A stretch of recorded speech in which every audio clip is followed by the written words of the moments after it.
तो न्यूट्रेक के साथ यहाँ सर्विस बहुत अच्छी है, किसी प्रकार की कोई प्रॉब्लम नहीं आती है। अगर कोई मान लो प्रॉब्लम है भी तो तुरंत उसका रिजोल्यूशन भी होता है। तो मुझे नहीं लगता न्यूट्रेक से अच्छा कोई आपको प्रॉपर्टी दे पाएगा in commercial spaces, either in residential also.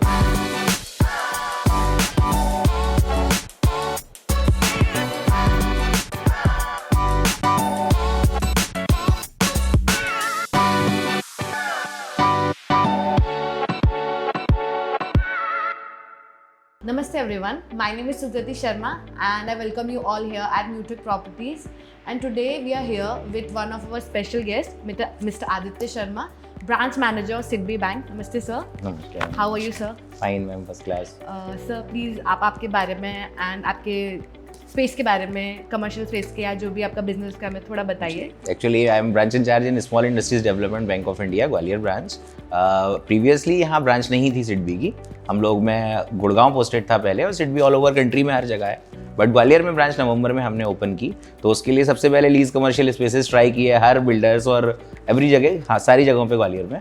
फिर फाइनली हमने न्यूट्रेक को फाइनल किया ड्यू टू लोकेशन कह सकते हैं, कन्वीनियंस कह सकते हैं, और क्वालिटी ऑफ प्रॉपर्टीज़। तो हमने उसको सोचते हुए न्यूट्रेक फाइनल किया। Thank you so much for that sir. Sir मैं आपसे सबसे पहले जानना चाहूँगी कि जब आपने हमारा कमर्शियल स्पेस अप्रोच किया था, तो when you entered in our campus, तो आपका फर्स्ट एक्सपीरियंस ओवरऑल कैसा था विद द कैंपस? बिकॉज मैं अभी पिछले 5 साल से गुड़गांव में ही था, तो यहाँ आया तो मुझे सबसे पहला जो मेरा लाइन निकली थी कि चलो ग्वालियर भी थोड़ा थोड़ा गुड़गांव जैसा हो रहा है। Very nice. सर जब आपका भी सेटअप यहाँ पे हो गया है, I mean it's been like almost 6 months, तो यहाँ पे आपका डे टू डे ऑपरेशन कैसा चल रहा है एंड क्लाइंट्स को चीज़ें कन्वीनियंट है या नहीं? डे टू डे ऑपरेशंस की मैं बात करूँ तो बिजनेस ग्वालियर में काफ़ी है, तो उसके पॉइंट ऑफ व्यू से तो बहुत अच्छा चल रहा है। रही बात कस्टमर्स इंगेजमेंट और कस्टमर्स का यहाँ आना डे टू डे जो चीज़ें रहती हैं उसके लिए काफ़ी कन्वीनियंट है, क्योंकि ज़्यादातर ग्वालियर के जो बिजनेस क्लाइंट्स हैं वो रिजाइड करते हैं city centre and around locality में, तो उनके लिए काफ़ी नज़दीक होता है यहाँ आना। और पार्किंग और इस तरह का कोई स्पेसेस नहीं है, मेन रोड से कनेक्टेड है, तो कोई समस्या नहीं आती उन लोगों को। सर आप थोड़ा बैंक के बारे में कुछ बताएंगे पहले हमें? तो सिडबी जो है वो ऑल इंडिया फाइनेंशियल इंस्टीट्यूट है। SIDBI is not a normal bank, it is a all India financial institute, जिसका काम है सिर्फ MSMEs को डेवलप करना और उनको फाइनेंसिंग करना। जी सर जब भी हम किसी बैंक की बात करते हैं तो आई बिलीव लोकेशन जो होता है, सिक्योरिटी, क्रेडिबिलिटी बहुत इंपॉर्टेंट होती है किसी भी बैंक के लिए। तो जब आप अपने स्पेस के लिए ढूंढ रहे थे कोई भी कमर्शियल स्पेस आपके बैंक के लिए, तो फर्स्ट आपकी उस समय पे रिक्वायरमेंट क्या थी? सबसे पहली रिक्वायरमेंट थी हमें क्लीनलीनेस एंड टाइडीनेस।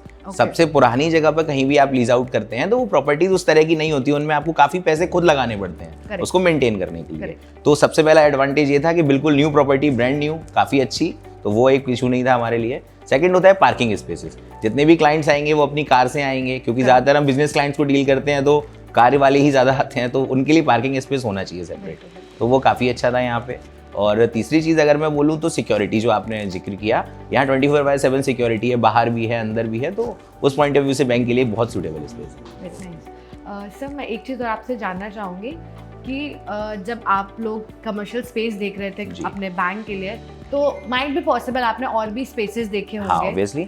तो अगर आप वो स्पेसेस को और रीगल सेंट्रल को कंपेयर करते हैं तो क्या आप बोलेंगे उनके बारे में? वही चीज़ थी हर जगह पे कि कहीं पे अगर कुछ बहुत अच्छा कंपेरेबल टू न्यूट्रेक मिल भी रहा था तो रेंट बहुत ज़्यादा था। तो बैंक ने ये चीज़ कंसीडर की कि नहीं, हमें अगर उतना कंपेरेबल न्यूट्रेक मिल रहा है और रेंट भी कम है तो हम वहाँ जाएंगे। तो ये हमारा एक मेन था उसमें एजेंडा। तो न्यूट्रेक के साथ यहाँ सर्विस बहुत अच्छी है, किसी प्रकार की कोई प्रॉब्लम नहीं आती है। अगर कोई मान लो प्रॉब्लम है भी तो तुरंत उसका रिजोल्यूशन भी होता है, तो ये चीज़ बहुत अच्छी है। काफ़ी वेल ट्रेंड स्टाफ यहाँ मैंने देखा, तो उससे मैं काफ़ी मतलब अच्छा लगा हम लोगों को। सर अगर आप थोड़ा सा हमें बताएंगे कि from the first visit till possession आपका ओवरऑल जर्नी कैसा था? Overall journey within stipulated time था। आई थिंक मैं कहूँगा कि वेल बिफोर इन टाइम था, क्योंकि हमने कुछ चीज़ें बहुत अर्जेंट लेवल पे न्यूट्रेक को इन्फॉर्म की कि हमें तो तुरंत 19 नवंबर को ही ब्रांच ओपन करनी है। तो काफ़ी जल्दी हमें मतलब हर चीज़ प्रोवाइड की गई, सारी परमिशंस रिलेटेड टू, चाहे लीज लाइन कनेक्शंस हों, लीज लाइन से रिलेटेड मुझे परमिशंस लेनी पड़ी। कहीं किसी चीज़ में मुझे बहुत दिक्कत कहीं सामना नहीं आया। जो रिलेशनशिप मैनेजर थे या फिर जो डील थी जिनसे मेन इनिशियली डील जिनसे स्टार्ट हुई थी, तो हर जगह पे काफ़ी कॉम्प्रोमाइजिंग था और चीज़ें बहुत अच्छी थी। काफ़ी कोऑपरेटिव था पूरा एनवायरनमेंट, कोई दिक्कत नहीं आई। Thank you so much for that sir. Anybody would like to mention specifically, जैसे आप? आई थिंक मैं गोविंद को बड़ा इसमें मेंशन करूंगा कि गोविंद ने हर मेरे को कभी भी दिक्कत आई मैंने तुरंत गोविंद को फ़ोन किया, तुरंत मुझे उसमें रिस्पॉन्स भी तुरंत दिया और काम भी रिजोल्यूशन भी तुरंत कराया, तो अच्छा लगा मुझे सारी चीज़। सर अगर हमारे फ्यूचर कमर्शियल स्पेस के जो भी कोई बायर्स हैं जी, अगर आप उनको कोई मैसेज देना चाहेंगे तो आप क्या मैसेज देंगे? अगर सर क्वालिटी ऑफ क्राउड को कैटर करना है या फिर आप मान लीजिए ग्वालियर में एक क्वालिटी लेवल का मुझे कमर्शियल स्पेस चाहिए, तो आई थिंक मुझे नहीं लगता, क्योंकि आई बिलोंग्स टू ग्वालियर, तो मुझे नहीं लगता न्यूट्रेक्स से अच्छा कोई आपको प्रॉपर्टी दे पाएगा in commercial spaces, either in residential also. Sir documentation से रिलेटेड आपका एक्सपीरियंस कैसा था? बिकॉज वो भी बहुत एक इंपॉर्टेंट चीज़, बहुत इंपॉर्टेंट फैक्टर है और काफ़ी चीज़ें उसमें वैसी भी रहती हैं। तो डॉक्यूमेंटेशन की जब मैं बात करूँ तो इनिशियली लीज एग्रीमेंट एग्जीक्यूट होता है, तो उससे रिलेटेड मतलब मुझे सिर्फ एक बार SRO ऑफिस जाना पड़ा, उसके अलावा मुझे कुछ नहीं करना पड़ा। सारी चीज़ें मेरे पास मेल पे आ गई थी, वो मैंने चेक की, कुछ कमियां थी उसमें बताई, तो वो तुरंत रेक्टिफिकेशन होके आके और लीज एग्जीक्यूट हुई। उसमें कुछ ऐसा नहीं कि एक बर्डन हो जाता है ना कि डॉक्यूमेंटेशन वाला पार्ट है, ऐसा कुछ भी नहीं था, मतलब काफ़ी स्मूथ था वो, काफ़ी स्मूथ प्रोसेस था। सर लोकेशन के बारे में आप कुछ बोलना चाहेंगे? प्राइम लोकेशन है, न्यू सिटी सेंटर एरिया है, तो आई थिंक अभी थोड़ा डेवलपमेंट हो रहा है, लेकिन आज से अगर एक आध साल बाद 2 साल बाद हम बात करेंगे तो काफ़ी डेवलप्ड एरिया है, कोई इशू नहीं आएगा इसमें। Well thank you so much sir, thank you for sharing your time with us, thank you for being here. Thank you so much, thank you everyone.